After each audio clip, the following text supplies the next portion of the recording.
Naturaleza, divinidad que confiere la hidalguía de sus hombres, la gracia de sus mujeres. La hidalguía de sus hombres, la gracia de sus mujeres. ¡Viva Chile! ¡Viva Chile! ¡A Chile quiero, chileno yo soy! Lo repiten sin cesar. ¡A Chile quiero, chileno yo soy! ¿Cómo están? Muy buenas noches.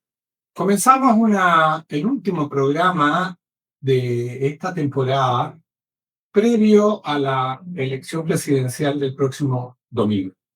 Estamos aquí en un grupo bastante amplio de nuestros amigos de Voz Nacional y donde vamos a analizar tres cosas que nos parecen tremendamente relevantes. El primero, el debate se realizó ayer, que no es debate. El segundo punto es la situación, eh, para darle un poco vuelta, para que no se pierdan ustedes de la idea central de lo que está ocurriendo a nivel de la justicia, y un tema internacional que está pasando piola en los medios de comunicación, que es la situación de la crisis de Ucrania. Yo quiero dejar eso puesto en la mesa e inmediatamente, porque somos 6 los que estamos en este panel, dar la palabra a Jaime, que se está integrando hoy día a nuestro programa, en relación al primer punto, que es el debate, su opinión, y vamos haciendo un recorrido por cada uno de los presentes. Les agradezco la sintonía y espero que este programa sea, como siempre, del agrado de todos ustedes. Jaime. Buenas noches, muchas gracias, Osvaldo. Respecto al debate, yo diría dos cosas, ¿no? Primero, el formato del debate, que creo que es algo que hay que revisar, finalmente más que debate de ideas propiamente tal, parece ser una especie de lucimiento de los periodistas dedicados al tema y servir un poco de alimentar las noticias del día siguiente, ¿no? Que se dijo, que interrumpió, que la cuenta el tag, etcétera, ¿no? O sea, creo que como formato no es ciertamente lo que uno esperaría ver, sobre todo cuando están discutiéndose posturas supuestamente tan antagónicas entre sí como las que representan los dos candidatos que están en segunda vuelta. En segundo lugar, al respecto, creo que hay que mirar también hacia adelante, ¿no? No solamente lo que viene ahora, la elección de, de- del domingo, sino también en los próximos 4 años, ¿no? Ya uno podía aventurar en la elección pasada en los distintos candidatos, donde José Antonio Kast fue el que pasó a la segunda vuelta con Boric, que era lo que podía venir. Recuerdo haber conversado con varias personas diciendo que era muy seguro que la candidata de esta elección iba a ser una candidata comunista. Y ahora ya varias voces lo han dicho también, analizando el debate, que el gran ganador es, no para esta elección, sino para los próximos 4 años, Franco Parisi. Lo ha dicho Edwards, lo han dicho otras personas, que hay que ver la figura de Franco Parisi frente a lo que va a ser las elecciones de 4 años más, en especial por el aumento que ha tenido en cuanto a su votación en porcentaje y también los sectores donde nos están llegando. La lectura que se hace más bien es superficial y no se aborda el problema. Lo que está detrás del crecimiento de Franco Parisi es finalmente un desencanto de la política tradicional, los partidos políticos como estructuras de representación, algo que los propios partidos políticos pero no terminan de asumir, ¿no? El periodo tiene una baja representación, los partidos políticos están claramente en retroceso, lo muestran, por ejemplo, las cifras de voto nulo de la primera vuelta, el voto nulo en cuanto a los candidatos a diputados o el Senado, ahí donde hubo dicha elección, eh, son del 20% de voto nulo. ¿Qué significa eso? Que frente a las opciones que se están presentando, por la gente o no las conoce o simplemente no conocía. La elección presidencial tiene otras variables, entre ellas que el presidente es más importante y tiene mayor exposición. Creo que el formato del debate es algo que habrá que replantearse. Experiencias hay también en otros países, ¿no? Pero este modelo del debate, tal cual como está, con estos periodistas tan presentes, es algo que en mi opinión no termina inclinando demasiado la balanza en un otro lado respecto a la gente que a esta altura ya tiene su voto decidido. Gracias, Jaime. Jorge. Para mí, no es más que lo visto ayer, que un cuadro del absurdo perfecto, donde el que debe dar una respuesta es interrumpido, el que pregunta se contesta a sí mismo con un deseo infinito de escucharse, y la relación Jara-Cast, yo la voy a resumir en una figura de la selva africana. Cuando una hiena de 45 a 55 kilos ataca a un búfalo de casi 1000 kilos, lo que hace es ir a, no lo consigue por supuesto, pero hasta que lo patea, trata de morder la cola, luego las patas tras los cuartos traseros, y si es que puede se atreve, y por lo menos amenaza con que le va a morder los genitales. Y eso es lo que hemos visto. Un búfalo que se mueve lento, que reacciona lento, que no le hace caso a la víctima, ni la escucha ni la contesta, es interrumpido y queda impávido. Una hiena que aúlla, chilla y trata de morder. Y la verdad es que eso es lo que vi yo ayer. O sea, periodistas y una fauna semisalvaje. Gracias. Don Pablo. Muy bueno. En realidad, es penoso. Por ahí Astorga dijo, oye, más respeto a los jóvenes que están escuchando el debate, porque en realidad era una cosa bien penosa. Pero yo creo que, como dice Jaime, el formato se encuentra agotado y el concepto de televidente, ¿ah? Se encuentra agotado, porque la televisión se encuentra agotada. Es decir, hay una asertividad en el mensaje hoy día audiovisual, donde una persona tiene que decir muchas cosas en poco tiempo. Entonces, estos periodistas, como dicen tú, que hacen una pregunta que implican 4 o 5 opciones de respuesta. Entonces uno dice, pero ¿quién es el candidato a la presidencia? ¿Están niñas como vestidas para ir a un matrimonio? ¿O realmente los dos candidatos que están ahí? Que como dice, opino lo mismo, o sea, hay una persona que está en las encuestas muy por debajo de Kast, en consecuencia es razonable que le quiera infringir la mayor cantidad de daño posible, pero pareciera que no es muy efectivo. Vamos a ver qué dicen las votaciones, pero esto se hizo épico en la época de Nixon, Kennedy, donde los debates inclinaban las elecciones y se hablaba de los debates, pero verdaderamente no creo que mueva la aguja como para usar un vocablo muy manido por todos, digamos, no creo que mueva la aguja. John. Sí, muchísimas gracias por la invitación. Yo tengo una opinión desde hace mucho tiempo y creo que la gente lo conoce, de los malos medios de comunicación. Desgraciadamente, hay aquí un tema más complejo y más profundo que Osvaldo lo tocó en una de sus columnas y en uno de sus artículos. La Carta Fundamental nuestra dice que la soberanía reside en la nación. La nación es la sociedad organizada, los ciudadanos. Los ciudadanos cada cierto tiempo tienen la posibilidad de poder elegir a sus autoridades o quienes los representan soberanamente. El poder no se entrega nunca, pero se delega temporalmente. Yo tengo la siguiente pregunta, o las preguntas. ¿Quién ha elegido a estos periodistas para que hagan las preguntas a nombre del pueblo de Chile? ¿Los canales de televisión, los gerentes, los auspiciadores, los poderes fácticos? ¿Quién le ha dicho a estos medios de comunicación que ellos representan el sentir de la ciudadanía? Distinto sería si, por ejemplo, el señor que representa el Canal 13 dijera, durante un mes hemos hecho una encuesta o un trabajo y la gente ha mandado las siguientes preguntas para los candidatos a la presidencia de la República.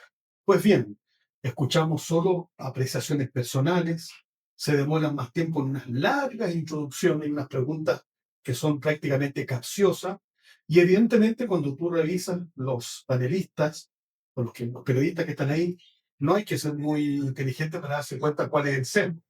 Por lo tanto, ayer todo el panel de periodistas, más la señora Jara, eran los candidatos en contra del señor Kast. Era evidente. Lo único que se equivocaron rotundamente, una cosa ya casi a nivel demencial, es que las preguntas que hacían en un momento determinado los periodistas eran tan desastrosas respecto a la situación de Chile, era tan el panorama que en realidad le estaban dando la posibilidad casi de lucirse, porque como todo es malo en salud, en seguridad, en los temas fronterizos, en los temas de derechos humanos, etcétera, etcétera, entonces el panorama es tan desastroso de este gobierno, tan paupérrimo en su gestión, que en realidad las preguntas mal hechas a los periodistas eran un espacio abierto para que el candidato Kast se pudiera lucir. Yo creo que lo hizo. Ahora, yo a diferencia de él, que no tengo ascendencia alemana, yo me habría demorado 5 minutos en contestarle a esta señora cuántos pares son 3 moscas, porque es indignante, o sea, es exasperante. Eh, Difícil convivir con una persona así, ¿no? Bueno, no sé, yo Pobre marido. no, bueno, uno más que hay que tener una paciencia infinita, pero yo creo que este formato, como ha dicho Jaime y lo ha señalado también Jorge y Pablo, o sea, es un formato que está acabado, que no representa a la ciudadanía, es un secuestro de la posibilidad de que la población tenga la legítima alternancia de poder escuchar a los candidatos y sus programas. Yo creo que deberían dar más tiempo a los candidatos, a cada candidato, de expresar su programa en salud, en seguridad y en las materias que nos importan a los chilenos. Desgraciadamente, estos periodistas representan a sus canales, a los auspiciadores y los poderes fácticos. Es decir, las preguntas son de los auspiciadores, porque son los que hacen posible que los canales estén en el aire. Eso es antidemocrático, realmente llega a ser hasta patético, y lo otro, este frenesí de los señores periodistas que se visten, como dice Pablo, para ir a una boda. Es una puesta en escena. ¿Boda gitana?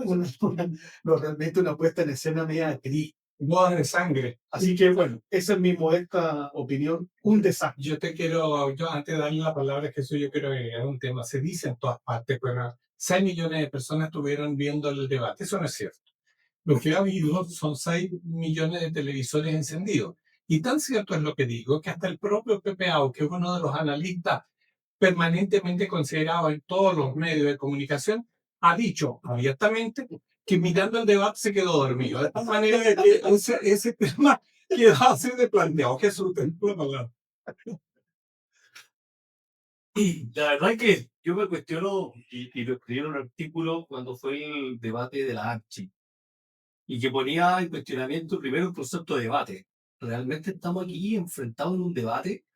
A mí me da la impresión que no, que aquí lo que estamos viendo más bien es un espectáculo en el formato televisivo, sobre un espectáculo para el televidente. No estamos enfrentados a debates programáticos de políticas de Estado, de planes de gobierno, etcétera. Si uno mira un poco la estructura, creo que eran como 9 temas programáticos que se discutieron en 2 horas 20, 5 panelistas más confrontaciones. Lo que en cálculo te da como lo que le llaman los empresarios de estas metodologías ágiles que se trabajan hoy día, que hacer reuniones ejecutivas de 15 minutos, por tanto uno tiene que entregar mensajes muy rápido. Se te da un sprint que le llaman de 40 a 50 segundos para responder una pregunta que debería llevarnos a entender un plan de gobierno, o sea, la profundidad política de lo que estamos conversando.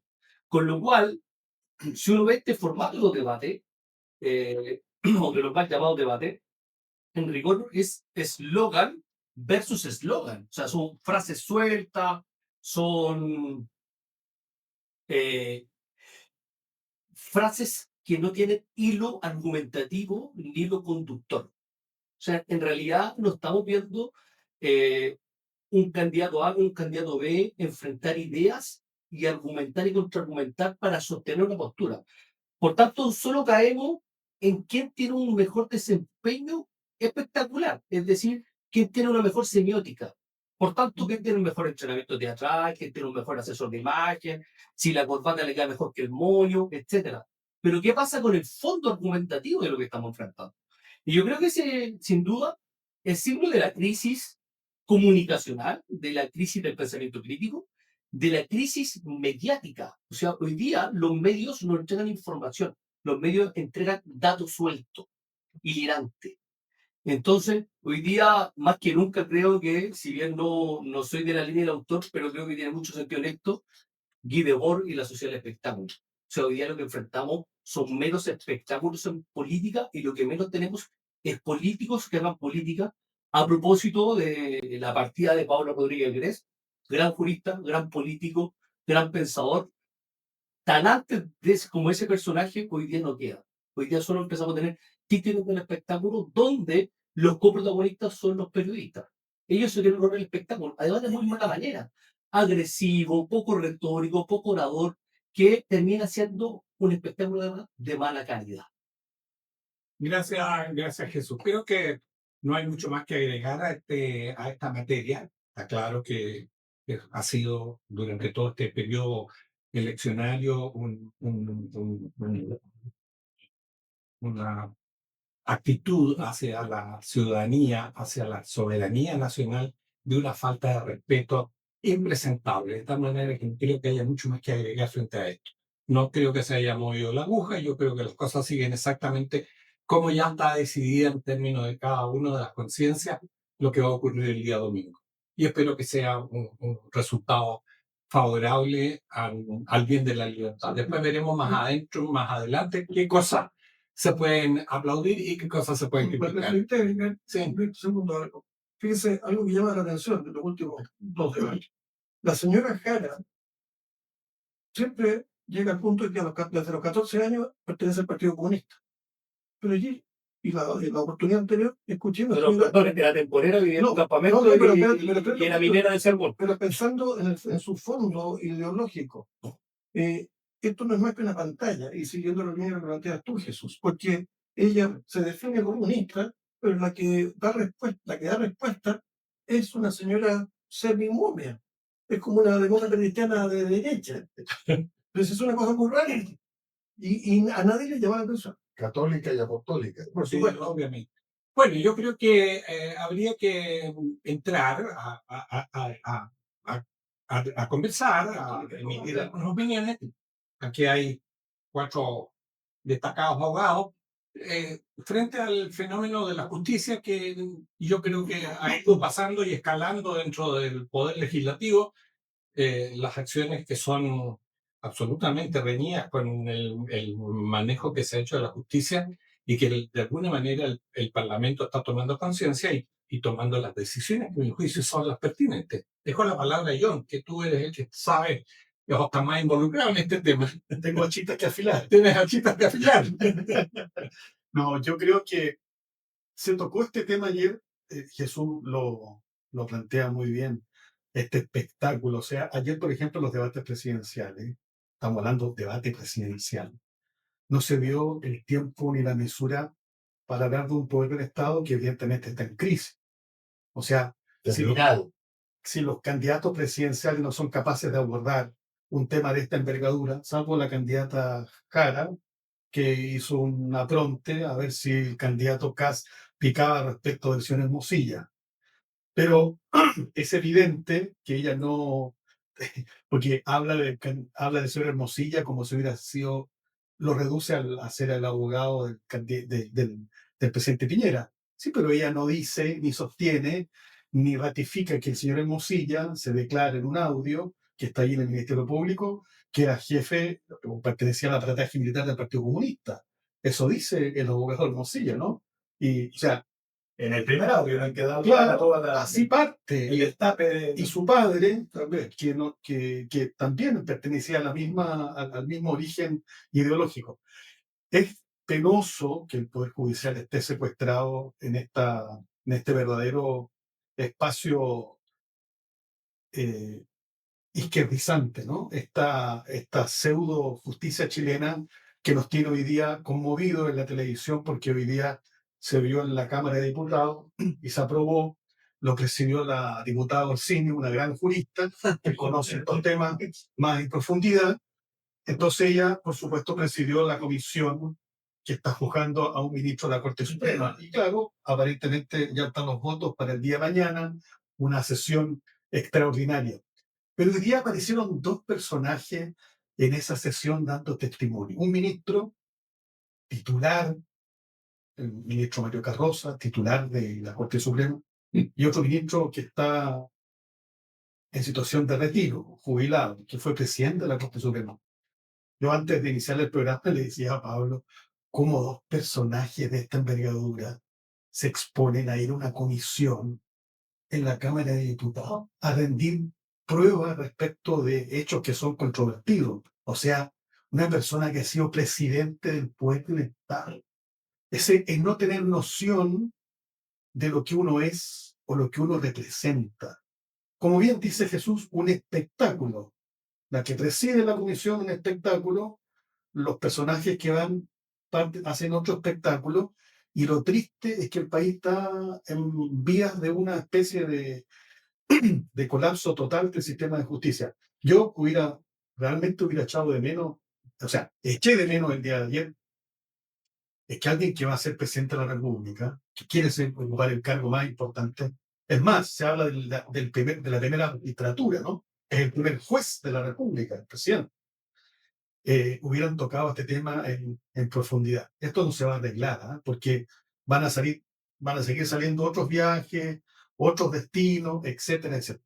O sea, muchas evidencias. Dice. Claro, y muchas más pruebas. De hecho, no sé qué le pasó a estos personajes que se ven involucrados en estos hechos tan penosos. Hoy día entiendo que la señora Vivanco Martínez, que tenía una especie de chiringuito en la Corte Suprema, un chiringuito bastante oneroso, porque parece que le daba rédito, la querella de capítulo, hoy día yo escuchaba lo que decía la fiscal del Ministerio Público, y es un cuento, pero de la cripta, o sea, una cosa del terror. O sea, los gusanos salen por todo. yo decía, se tiene que ser muy responsable una fiscal del Ministerio Público. Si no es capaz de sostener estos medios de prueba, es para destituirla en el acto. Y sin embargo sostiene con medios de prueba una fiscal regional. O sea, el historial de la señora Vivanco Martínez realmente el tila, queda como un niño de inocencia respecto a estos temas, porque realmente es preocupante. Y ahora ya están pensando, porque como bien decía Jesús, este país es un espectáculo. Están pensando dónde la van a instalar cuando quieren prisión preventiva, porque lo que le importa a la ciudadanía es eso. ¿Dónde va a pasar el arresto domiciliario? No, el arresto de la prisión preventiva va a quedar en las cárceles de mujeres, en San Joaquín. Tú dices, una persona que ocupaba un cargo de esta relevancia, de esta envergadura, y que termina así, es triste, no solo por ella, es triste también por la República. Así que el panorama del Poder Judicial es desastroso y va a seguir siendo mucho más penoso todavía y preocupante, porque de verdad han puesto en riesgo el Estado de Derecho. O sea, han quebrado la democracia. Ya, la cosa que le quiero agregar a lo que yo estaba recién sosteniendo es que no debiéramos escandalizarnos tanto porque va a ir a parar al chucho la señora Vivanco. Si ya hay dos altos ejecutivos, altos directores de la PDI que ya están en el chucho, entonces eso habla de la crisis no solo de corruptela interior en el Estado, sino que es una crisis moral profunda en este tema. La implosión. Jaime. Gracias. Yo creo que hay dos cosas, ¿no? Una que es transversal y toca algo relativo al lo que conversábamos con el tema, que era el debate, y otra que toca lo que están diciendo relativo a la crisis moral del país. Primero es la personificación de la institución. Que mientras antes las instituciones quedaban, las personas cambiaban, actualmente parece que el cargo tiene que ser un motivo de mostrarse y de tratar de no solamente habitar el cargo, como decía el presidente y su coalición, sino de personificar el cargo con lo que representa. Y eso lo vemos en la figura de lo mismo de la ex ministra Vivanco, la vocería de la Corte Suprema, cuando se terminó convirtiendo en una especie de oráculo del Poder Judicial, pero también pasa con esto que estamos hablando de los periodistas, de captar ellos más la atención que el candidato, que debería ser el que está transmitiendo su mensaje condensado para que la ciudadanía se entere de un programa que no va a leer y que tiene 100 páginas o 200 páginas. Y por otra parte la crisis, ¿no? Si uno empieza a mirar hacia atrás, acusaciones constitucionales o de instituciones o remociones por la propia Corte, eran esporádicas, ¿no? Había habido una a principios de los 90, una a principios de los 2000 con Correa Bulo, y llevamos en 2 años 4. Una ministra removida y destituida, otro ministro destituido, y ahora ya llevamos dos, de la Corte de Apelaciones, pero llevamos dos. Uno por la Corte, uno por la Suprema, por el Senado, claro, por la Suprema y otro por el Senado. Y ahora se votó en la comisión y se va a resolver también, entre terminarse resolviéndose en el Senado, la acusación respecto del Vicious Impertis. Y eso habla de qué algo está pasando, ¿no? O sea, que todos los años dos ministros, sea de la Corte Suprema, sea de la Corte de Apelaciones, sea de los tribunales más importantes del país, terminen siendo cuestionados por los otros poderes del Estado o por su propio, o por el tribunal más alto de la República, es que está pasando algo. Y está pasando algo que es lo que estamos viendo, lo que se está haciendo ostensible, ¿no? Esto es como la hebra que sale el traje, que hay que cortarla porque si uno le empieza a tirar, el tejido completo se viene abajo. Y el tejido completo es que cuando uno empieza a ver que no solamente es un ministro, sino también son ministros de tribunales inferiores, y detrás hay notarios, y detrás hay conservadores, y detrás hay abogados, y hay políticos, y al final termina siendo una red de nunca acabar. Llama un poco la atención, no obstante, que las acusaciones constitucionales que llegan a término y que o sea, expulsan al funcionario en este caso, de la alta magistratura, recaen sobre miembros del Poder Judicial, porque cuando se trata del Poder Legislativo o del Poder Ejecutivo, hay varias verónicas que se hacen, digamos, para eludir esas responsabilidades. Es decir, hay una sensación, creo que tú dijiste, van los colegas a defenderlo a, al Congreso. Me parece pésimo gusto, pero de pésimo gusto. Entonces hay una sensación por parte de quienes detentan la soberanía popular, que son el pueblo, de que esta es una cuestión entre amiguis. O sea, son los amiguis jueces se cuidan entre ellos, los amiguis políticos se cuidan entre ellos, porque de otra manera, ¿cuál es la explicación que le hayan perdonado la vida después del proceso eleccionario al ministro de Estado, señor Pardo, cuando hubo unanimidad en la Cámara antes de que los ciudadanos votaran? O sea, van a votar los ciudadanos, van a pronunciarse sobre nosotros. Entonces, esta cosa grotesca de mal manejo, obvio que son responsabilidades políticas que hay que hacer efectivas, votamos a favor. Ya, votaron los ciudadanos. Ahora no tengamos un manto de olvido porque todos somos amigos, hoy por ti, mañana por mí, etcétera, etcétera. Entonces, hay una sensación por parte del ciudadano de pie de que esto es una cuestión de coberturas de mafia. O sea, si llega uno a pensar en eso. O sea, hay coberturas de responsabilidades con los amigos. No ha caído, no ha caído. Creo que el ministro de Educación de Piñera, si no me equivoco, fue. Y Proboste, que fueron dos Y ministros. Proboste, claro. Sí, Uno viajar al medio, que fue y Proboste. te cambia el alfil por el caballo, una Sí. cosa así. Pues, ¿ah? Pero no hay ninguna. O sea, lo de Pardo, un tipo que no tiene las calificaciones para ejercer el cargo, funge de ministro de Energía y sigue esas calificaciones, comete los errores más básicos que se podrían cometer como ministerio. La responsabilidad política es como 2 más 2 son 4. Pues resulta que sale a apañarlo desde el presidente del Senado para abajo y el hombre sale indemne de esta situación. Entonces, la cosa no es pareja, da la impresión, y yo creo que me da la impresión que el Poder Judicial se va a empezar a tomar desquite en fallo donde se trate de discernir judicialmente responsabilidades de políticos. Así creo que va a Eso suceder. es una cosa, Pablo. Acuérdate que en el último proceso constitucional, el quórum de aprobación final de la Constitución Constitucional lo elevaban, que era finalmente una manera de autoprotección, ¿no? Los políticos nos autoprotegemos, no voy a decir que algún día nos toque a nosotros la acusación constitucional. Y eso también sabemos por la historia qué pasaba cuando la Constitución Constitucional tenía unos puros más altos, que finalmente es imposible y eso te provoca una crisis política aún peor. O sea, lo de Pardo, por ejemplo, ¿qué es lo que tenía que hacer Pardo? ¿Ir a tirar cadenas a los cables de alta tensión para que le aplicaran una responsabilidad política? Porque yo no sé qué peor se puede ejercer el cargo que como lo ha hecho este señor. Entonces, si no sirve para eso, de deshacerse de un personaje de esa naturaleza, la institución de la acusación constitucional quiere decir que es un juego de amigui. O sea, destituimos los del Poder Judicial, pero no nos destituimos los del Poder Macho.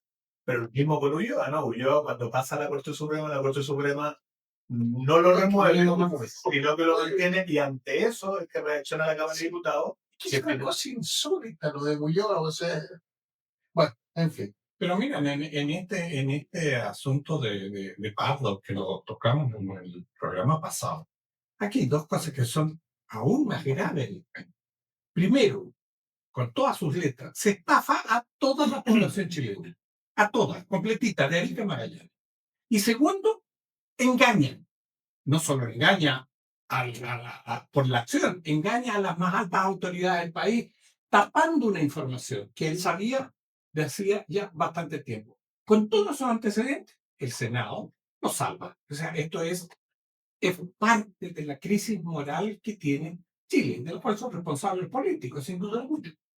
Jorge. A ver, para continuar en el bloque que estamos viviendo y presenciando del Poder Judicial, yo quiero ver en esto una gran oportunidad para el presidente electo y quien sea su ministro de Justicia. Es la oportunidad para convertir esta crisis, bien llamada, o este despelote, si acaso quieren, en la oportunidad de limpiar.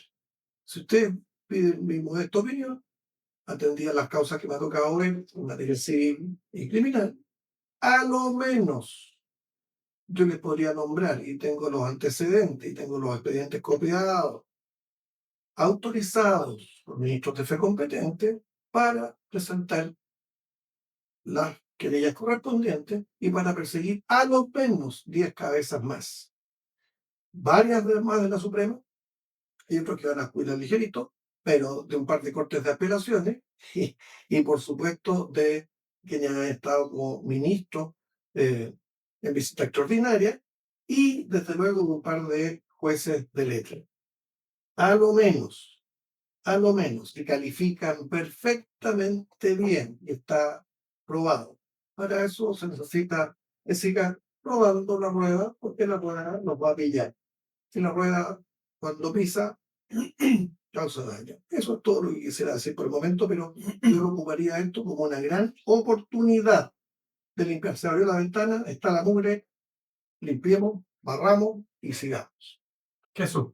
Por mi parte, no siendo profesional del derecho, lo que me preocupa a mí de lo que ocurre en el Poder Judicial, además de todos estos casos que hemos comentado y tienen que ver con todo con carácter de corrupción en general, es cómo el Poder Judicial se ha desprendido de su rol de poder del Estado, como que fue un partido aparte, donde se juegan las cuotas políticas, donde se pagan favores, donde trabajan al margen de la ley, donde el espíritu de un Estado de Derecho que consagra su ordenamiento jurídico en el cumplimiento del deber, y eso de respetar la ley escrita y la no escrita, pareciera que todos los funcionarios, o los que están por lo menos conocidos públicamente, que están involucrados en estos hechos, están al margen de toda esta reglamentación o más estrictamente de la norma.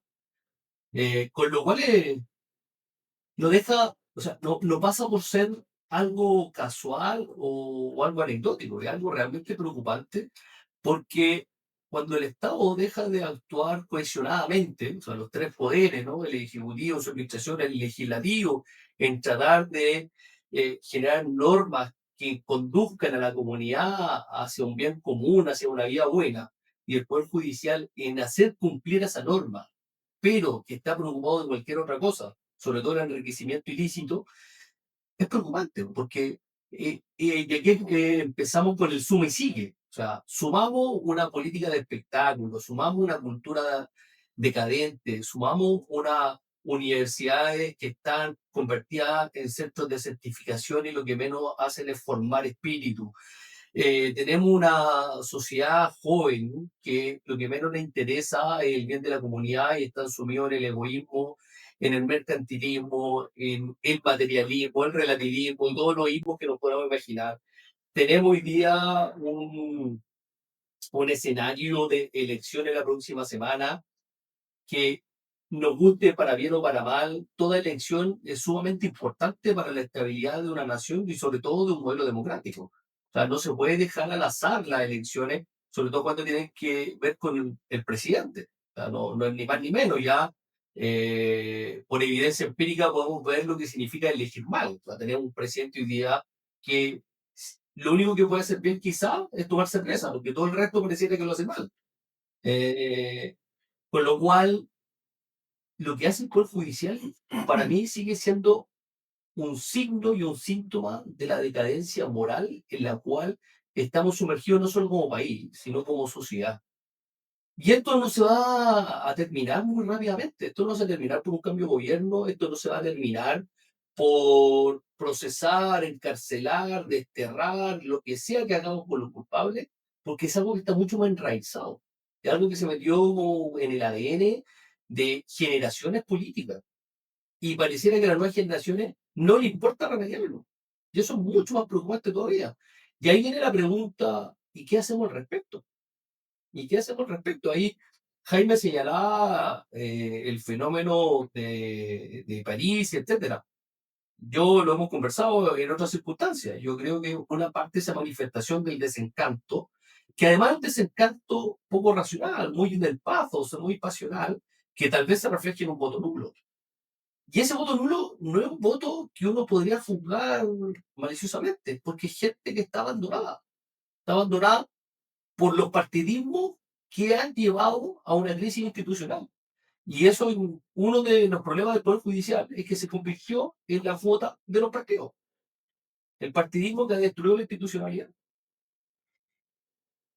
Bien, yo creo que mucho más ahondar, tendremos tiempo en los próximos programas para ir viendo el desenlace de estas cosas. Yo creo que todos los que han opinado en esta mesa tienen razón en lo que se está diciendo.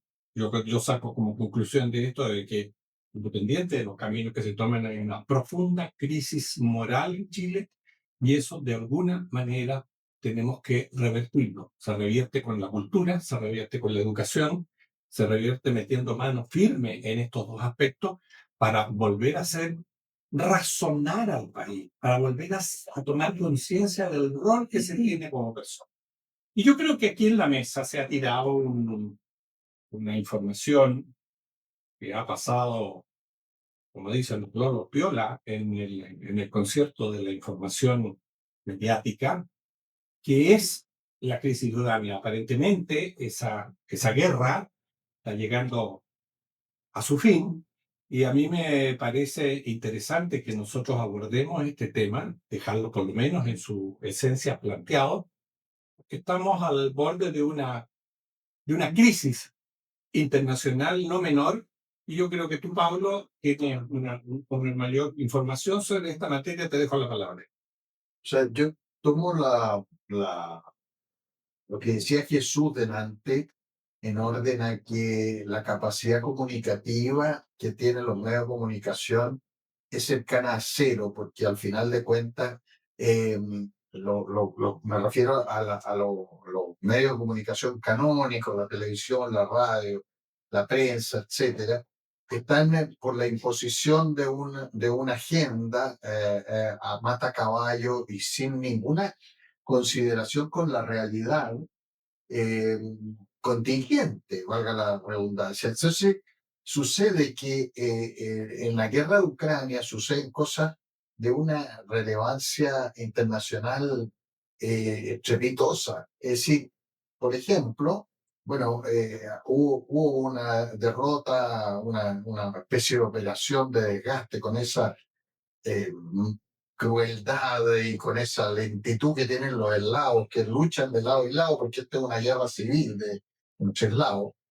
finalmente, después de consumir 24.000 y tanto jóvenes, los vencedores, y se calcula que ciento y tantos mil los vencidos, jóvenes que murieron en el campo de batalla, eh, siguen los premios, la orquestación desde Europa de la guerra, o sea, sigue alimentándose esta guerra. Por mucho menos salían a las calles en la época de la guerra de Vietnam a protestar todas las juventudes del mundo. Hoy día hay una parálisis moral que no protesta sobre esto. Y quienes arman esta guerra son ¿cómo se llama? Los jefes de Estado de Europa Occidental. Entonces, hace muy poco, Francia, o sea, más bien dicho, Emmanuel Macron, que el jefe de Estado francés, ha mandado unas máquinas de guerra, unos aviones de reacción a disposición, violando todos los convenios internacionales de la guerra civilizada que impiden que a un beligerante se le vendan armas. Eso ya todo el mundo se olvidó, porque en el fondo es una escabechina de seres humanos que está siendo, llamémoslo así, utilizada para fines de política interna dentro de Europa Occidental, una cosa gravísima. Y el señor Putin, con esa, llamémosla, calidez que tiene lo helado, le advirtió que, en definitiva, era un gran comunicador el señor Macron, pero que él era un gran geopolítico y que, en definitiva, la primera situación que comprometiera al pueblo ruso efectuada con armas francesas, iban a conocer en París lo que son los misiles que llegan en 4 minutos a París desde los espacios de lanzamiento que tienen. Entonces, se juega con una trivialidad tan espantosa en esto que yo no sé cuáles serán los cálculos de las bajas que hay entre lado y lado, pero es una cosa espantosa. Y hay que reconocer con todos los defectos que le puedan tener sus adversarios a Donald Trump, que él ha hecho lo posible para poder apaciguar esta situación. Pero esto, estimados auditores, no es una posiblería. Puede escalar en lo que queda de año y en las primeras semanas del año 26 a niveles que estoy seguro que nadie quisiera, porque está cooptado el poder en Europa por gente de una envergadura moral ínfima. Y esa es mi observación al respecto. Jaime, Yo agregar dos cosas, ¿no? Una que va en la línea de que la guerra va a ser de alguna medida resuelta, que Zelensky fue recibido en Castel Gandolfo por León 14 hace un poquito atrás. Y por otra parte, respecto a esta guerra, se da un poco lo mismo también que estamos conversando sobre los medios de comunicación, ¿no? O sea, la parcialización en la mirada de los medios de comunicación de cómo se muestra, a diferencia de otros conflictos y donde uno al final termina en esto, como en otras cosas, llegando a la conclusión de que hay un propósito de desinformar o de construir un relato que evidentemente busca otra cosa. Y esto también creo que va de la mano de lo que decías tú al final, Pablo, en cuanto al deseo de que la guerra de alguna manera o se produjera o se mantuviese. La noticia que salió hace algún tiempo, lo que había sido en Bosnia, los safari humanos, de todas las guerras, el combate, que en este caso una guerra civil entre los hermanos eslavo, terminó también produciendo toda una industria y hay mucha gente que termina teniendo beneficios, no solamente el de armas, sino también el que termina montando este tipo de atracción turística de una crueldad infinita. eso es un hecho, eso que cuenta Jaime es un hecho real. Cuando uno tiene la oportunidad de visitar estos lugares, ya forman parte de los circuitos turísticos. Entonces uno recorre Bosnia y pasa por los principales lugares que fueron bombardeados y es sobrecogedor, o sea, hay una situación, y las tienen prácticamente como obras de la creación humana, ya puestas en vitrina para que cada uno, no sé, se impacte, se motive, pero no tiene una lógica, que en el fondo, aparte de producir una tremenda desazón, una impotencia infinita de ver la inmoralidad de lo que ocurre, uno ve esto como parte de un circuito con el cual se gana dinero. Porque te quiero hacer un alcance. Las vascas que ha producido la guerra de Ucrania cuadruplican al menos las de Bosnia. Eso es el fin, que tuvo una duración mucho mayor, además, en temporal. Aquí estamos hablando no llegamos a los 3 años todavía de. O sea, cuadruplican. Entonces, la inmoralidad de un Macron diciéndole, échale para adelante, amigo. Se total. Es que yo creo que Macron, aparte de tener ya lo que se ha dicho en Europa, una falta de neuronas absoluta, yo creo que lo que está haciendo en el fondo es hacer un gallito a Trump. En el fondo ahí está toda la médula del cuento. O sea, él quiere ser el líder de Europa. Si eso no lo va a conseguir nunca. Yo no creo que haya falta de talento, no sé. Yo le quiero plantear dos cosas. Primero, estamos olvidando que 2 semanas atrás estuvo en la cresta de la ola noticiosa la posibilidad de vender el 25% de los carros de transporte que son de origen alemán nuevamente a Alemania para que sean reposicionados en Ucrania. Carros del ejército chileno, a lo menos el 25%, para ser revendidos y colocados allá. Ojo, estamos olvidando eso. Segundo, estoy de acuerdo con ustedes, creo que el señor Macron quiere jugar a convertir o reconvertirse en una figura de importancia geopolítica, que no lo va a conseguir, ya no fue. Y hay otra cosa que es importante. Si ustedes recuerdan lo que fue el ejercicio bélico, prebélico del 78 en Chile, 76 con Perú, 78 con Argentina y 82 el fenómeno Falklands-Malvinas. ¿Cuánto valía un misil Exocet antes de la guerra de Malvinas? Es decir, Perú, 76, ¿cuánto valía un Exocet recién desarrollado? ¿Cuánto valía 78 cuando fue probado?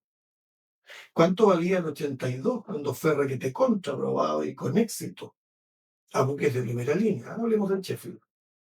¡Wow!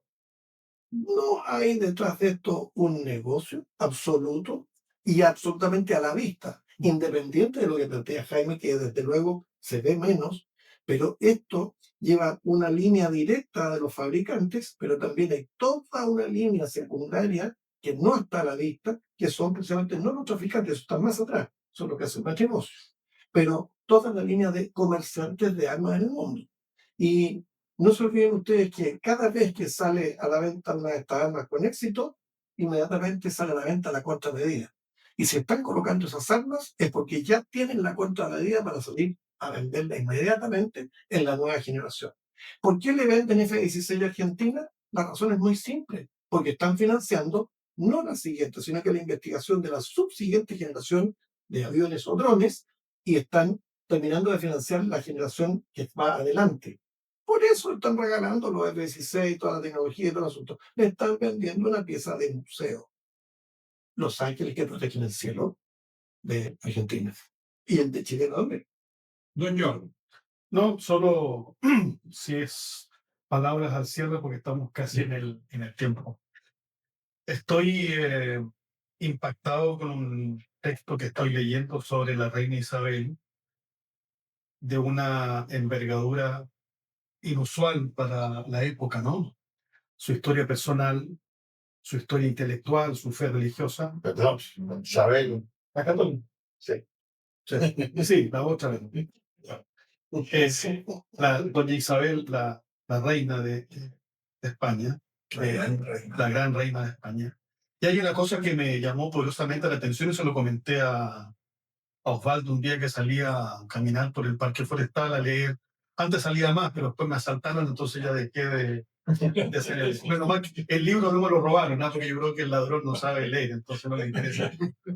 Bueno, y me llamó profundamente la atención una cosa que es la capacidad de silencio y de su formación intelectual que se forjó esta mujer.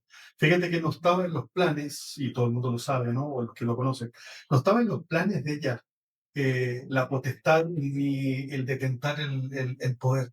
Y sin embargo, fue capaz de prepararse permanentemente en el silencio, en la oración, la lectura, la fidelidad, para el momento adecuado. Yo creo, y siguiendo un poquito el llamado que hace Jesús también y Pablo, es probable que esta sea una oportunidad frente a una crisis que tenemos nosotros hoy día. Piensen ustedes que este continente, esta nueva España, todavía sigue moviéndose gracias al sueño y al diseño de una mujer. Seleccionó los misioneros que venían, los facultativos que venían en el ámbito de la medicina, las universidades, los profesores, los docentes, los arquitectos, los ingenieros, el transporte, hace 500 años atrás.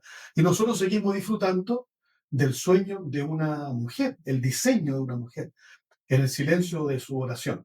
De mi paso por Toledo, estuve frente a la custodia de su capilla privada. Pasaba más tiempo rezando que gobernando. Quizás también lo que le falta al pueblo chileno es volverse un poquito hacia el interior, ¿no? Estamos muy superficiales para todo. Hay que recuperar la vida interior, la vida espiritual, la vida de fe, el sacrificio, quizás hablar menos y hacer más. Y eso nos va a dar la posibilidad de construir un lugar mucho mejor. Me alegra muchísimo que uno de los dos candidatos, por lo menos, se declare católico. Eso no es un dato de la causa, no es un dato menor de la causa. Marcará un poco, creo yo, la diferencia. La Iglesia tiene mucho que decir. Y lo otro, volviendo siempre al mismo mensaje histórico que nos transmite el presidente de nuestra fundación, está bueno que Chile recupere un poco la figura de su historia. Así como yo estoy leyendo a la reina Isabel y releyendo su vida, es bueno que volvamos a leer todos los grandes próceres que hicieron posible nuestra independencia. Y es probable que todos los que estemos en algún lugar de servicio entendamos mejor la vocación, esa vocación tan importante que le falta a Chile. Por eso se cayó la República, se cayó el andamiaje, ¿no? Porque nadie sabe, están habitando los cargos, pero nadie sabe la responsabilidad. Entonces, recuperar nuestra historia, recuperar nuestra vida interior, nuestra vida espiritual, nuestra vida de fe, la vida importante, la única vida que realmente es la trascendencia. Yo los invito a todos ustedes a que busquen alguna historia de la reina Isabel, la reina, y se van a dar cuenta de que así como entró el pecado al mundo por una mujer, por otra mujer se restauró y otra mujer fue capaz de construir un mundo nuevo, este mundo. Así que vaya mi homenaje a doña Isabel la Grande. Espero ir a Granada en un momento terminado a ponerle de rodillas a rezar frente a su resto.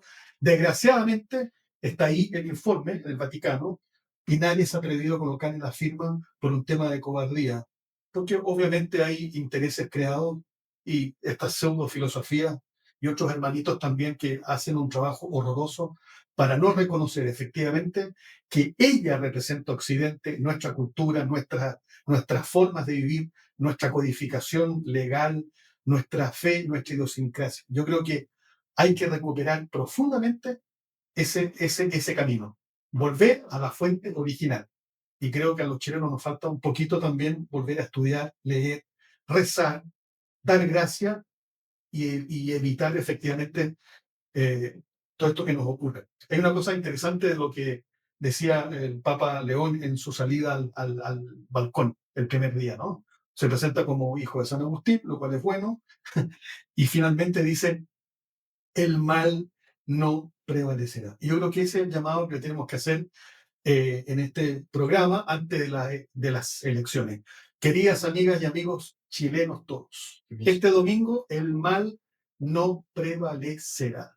Y aunque sea muy larga y oscura esta noche que nos ha tocado vivir, va a amanecer y el día lunes va a ser un día distinto. Ojalá Dios quiera que este mal no se inquiste en el sistema nuestro y logramos realmente hacer lo que Chile necesita. Esto es una gran nación, es un país hermoso y bello que lo tenemos que rescatar.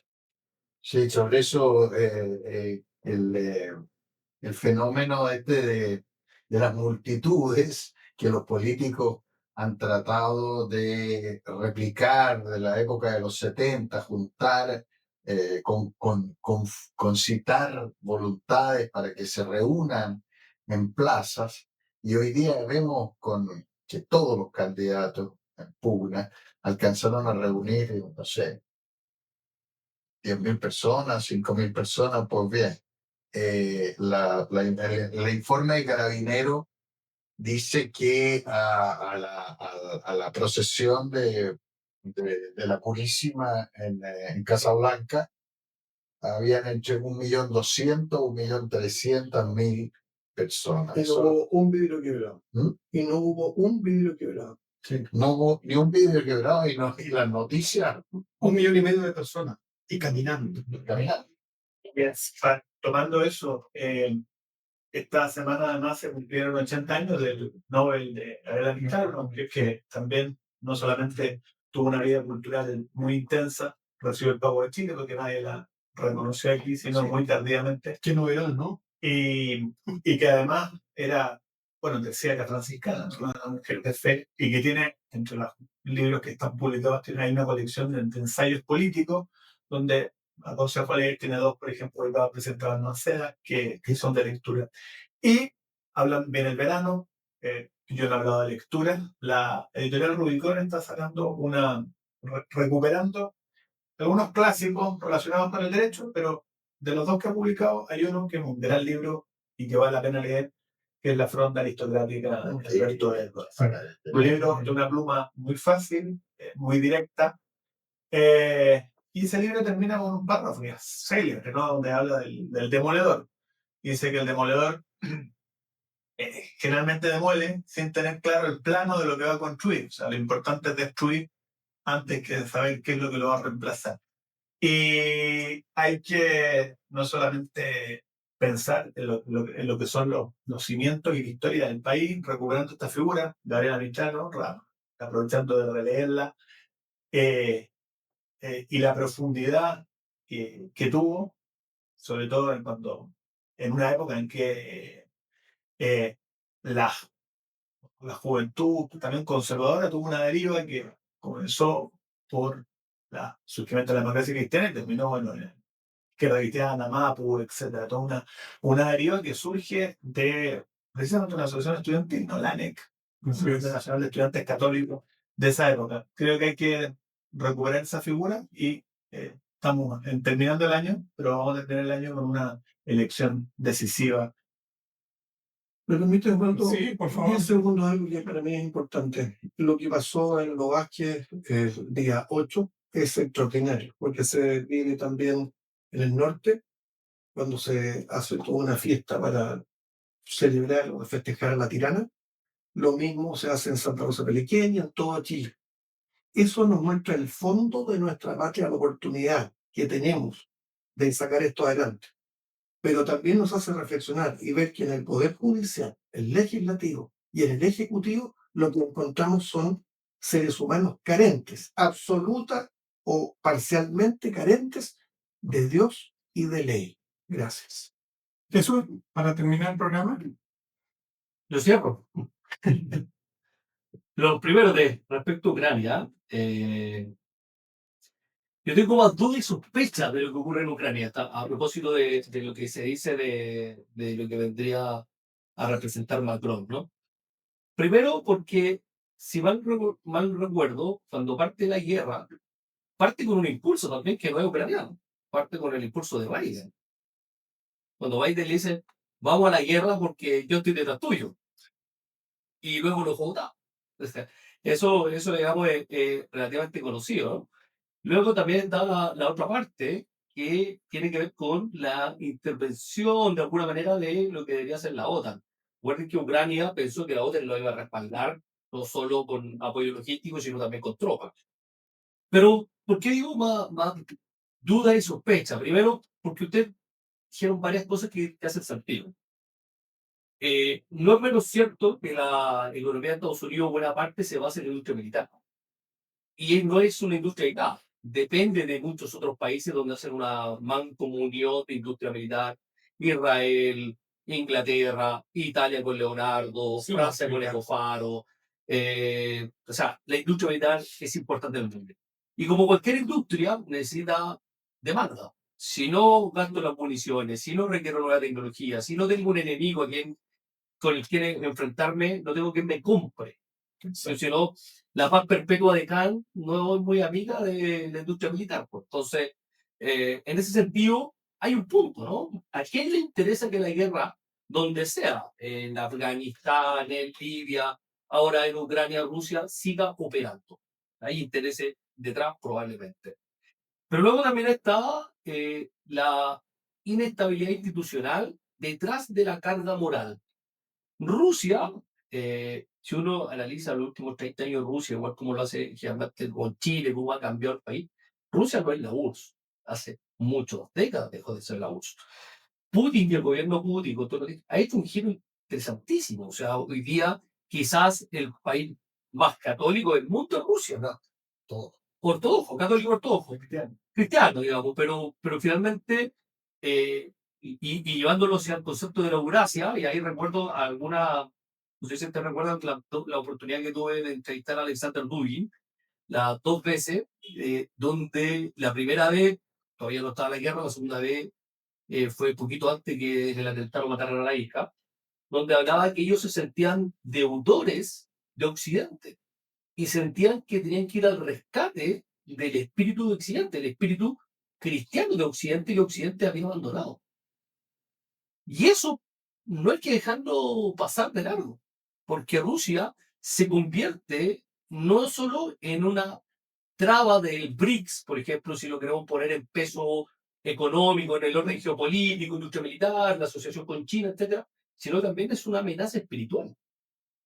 Y si uno se pregunta por qué podría ser una amenaza espiritual, porque entre más arraigadas están a sus bases, y sobre todo si esas bases son religiosas, sus bases antropológicas, a su cultura, las comunidades son menos, es menos probable conquistarlo con nuevas modas, que pueden obedecer a cualquier orden, liberales, mercantiles, ideológicas, etc. Entonces los países arraigados a su cultura, sus países no conquistables, son relativamente indomables en ese sentido. Y Rusia, que es un país grande, pasa a ser una amenaza, ¿no? Yo veo que hay mucho utilitarismo detrás del conflicto Ucrania-Rusia. De hecho, en algún minuto de la guerra, un general ruso, no recuerdo este minuto, cuando hablaban del bombardeo de Kiev, se negaban a bombardear Kiev. Ahí por ahí trascendía que Putin había ordenado no bombardear Kiev porque la consideraban la capital espiritual de Rusia. Así es. Entonces, sigue habiendo un respeto a lo que significa la gran federación, etcétera, ¿no? Entonces, yo creo que este conflicto no le queda poco tiempo. Ahí vemos con lo que pasa con Macron. Y no tiene que ver con el conflicto militar propiamente tal. Yo creo que obedece precisamente a estos intereses externos que no manejamos del todo. Y por eso que salen declaraciones como Macron, declaraciones por un lado, por el otro, y te va a pasar algo, y te va a pasar acá, porque necesitan que el conflicto no termine. Necesitan a una Rusia ocupada y preocupada del conflicto. Y por último, para recomendar lectura, bueno, lean el blog que publiqué hace poco, lean mi artículo, tan entretenido, le he puesto harto cariño, estoy compilando lo que he escrito en los últimos 2 años, lo estoy subiendo poco a poco, más algunas columnas contingentes, y yo creo que lo invito a leer lo menos leído del blog, que son las reseñas de autores, pero precisamente donde más ocupación, tiempo y cariño le he puesto, porque he tenido que leer gran cantidad de bibliografía y estoy recomendando, bueno, autores poco conocidos en el idioma español, pero que tienen gran importancia, por ejemplo, Robert Spemann, Wolfgang Wieland, bueno, ahí está Spemann, ¿no? Entonces, Robert Spemann, un filósofo alemán, importantísimo para comprender la crisis de la ética en la modernidad. Wolfgang Wieland, discípulo de Gadamer, no es necesariamente heideggeriano, pero retoma a través de su monografía una nueva consideración de la praxis aristotélica y de la praxis platónica, de las doctrinas no escritas de Platón, el diálogo, la filosofía a través del diálogo. Es muy interesante, fue publicada en Biblos, traducción de Alejandro Higo, también y otros autores como Taylor, McIntyre, ¿no? Scruton, a propósito de que falta siempre hablar todo de Scruton y otros más que ir subiendo en el tiempo. Tenemos una decisión importante el domingo, Yo creo que efectivamente el resultado yo creo que es un poco claro. Yo no creo que va a ganar José Antonio Kast. Creo que eso le va a dar al país una restabilización institucional, un alivio económico por confianza, pero de ahí lo que venga para adelante, y yo creo que Osvaldo lo planteó muy bien en su última columna de la cultura woke. Si no entiende realmente lo que hay detrás al momento de gobernar hoy día el país, va a caer en la tecnocracia y va a terminar teniendo un gobierno con muchos problemas. Y si no pone o no elige los equipos adecuados para enfrentar realmente lo que hay detrás, porque ya no es solo una mera concepción ideológico-cultural, son prácticas muy arraigadas en el mundo empresarial, en las casas de estudio, en la manera de hacer las cosas. Y es ir contra corriente, es ir contra mundo, es ir contra la ONU, es ir contra muchas organizaciones de interés. Entonces, tener en vista eso podría hacer un giro copernicano en la manera de conducir el país. Si no, va a ser algo más que, no va a ser algo más que el kirchnerismo light. Bueno, a propósito de lo que de lo que se ha dicho en esta mesa en relación a la reina Isabel la Católica, a lo que se ha dicho en relación al peso específico de lo que significa la cristiandad, y yo quiero agregar un antecedente también de orden cultural que también es bueno entenderlo, para poder entender que aquí no hay lógica en lo que está haciendo Macron. Hay que entender que la Rusia zarista, la Rusia de Catalina la Grande, era una Rusia administrada en todo su esplendor por el influjo francés, el segundo idioma más importante, el que se hablaba en la corte de los zares, era el francés. Por lo tanto, hay una fuerza interior de Occidente proveniente de Francia. Como dato, llamémoslo ilustrativo, cuando muere Voltaire, el filósofo, cuando muere Voltaire, ¿a quién le lega su gran biblioteca? Que está en Rusia, a Catalina la Grande. De tal manera que esta concepción de Macron a mí me suena anacrónica en la historia, porque más que nadie debiera defender el legado que Francia le dio a Rusia. Y sin embargo, está dispuesto a liquidar, entre comillas, Rusia. Señores, hemos llegado al final del programa. Yo creo que ha sido muy ilustrativo, entretenido, como siempre. Así lo veo yo. Espero que ustedes lo disfruten exactamente como lo disfrutamos nosotros. Tengo la esperanza y la conciencia tranquila de haber cumplido en este periodo con un mensaje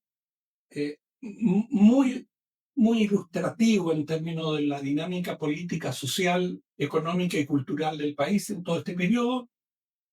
Creo que aportamos al juicio crítico de ustedes. Nosotros no somos periodistas, no manipulamos la soberanía popular, tratamos de instruirla de la mejor manera para que su decisión sea absolutamente libre y voluntaria, como así lo demanda la Constitución Política de la República.